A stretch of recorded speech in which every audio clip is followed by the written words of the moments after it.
Hello. Welcome to the continuation of this podcast series, Drugs, Biologics and Medical Devices. Is this really as simple as so many people think? My name is Dr. Michael Drews. I would like to discuss another example of the question of what is a medical device and take a look at a heart rate monitor. Is a heart rate monitor a medical device? Well, once again, the short answer, the most accurate and the most succinct answer to every question in regulatory affairs is it depends. So what does it depend on? It depends on the intended use. In other words, what do we plan on having it do? What does the heart rate monitor, what will it be used for? For example, if we use a heart rate monitor in exercise to monitor our heart rate just to see if we're getting a good workout, then FDA has nothing to do with this. Any regulation regarding advertising or any other use of this product is from the Federal Trade Commission, or FTC. However, if the same product is used if its intended use is to monitor your heart rate for medical reasons, then it is a medical device, and regulation, including for such things as advertising as well as other things, is regulated by the FDA. But it really gets much more complicated than this because, for example, what if you monitor your heart rate for medical reasons during exercise? For example, if you're having an exercise stress test and you're using the heart rate monitor to monitor your heart rate for medical reasons during exercise, then what? Is it a medical device or not? Now we're in that gray area, that quagmire, if you will, of what is a medical device and what is not. And let's take this slightly further.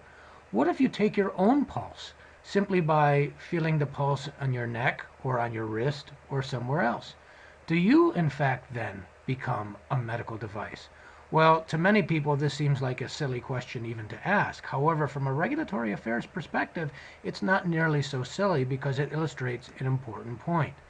Well, can we apply the intended use test here? In other words, does the intended use test apply to taking our own pulse? The short answer is it does not. Does it depend on why you're taking your pulse?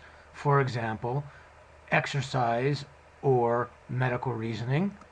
In fact, the answer is absolutely not. So what applies here? If the intended use does not apply, how do we answer to this question? Well, here's a hint.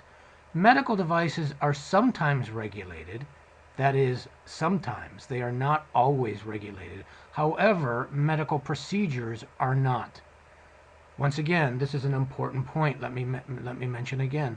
Medical devices are sometimes regulated, but the procedures that physicians use, for example, that physicians conduct, are not regulated, at least not by FDA.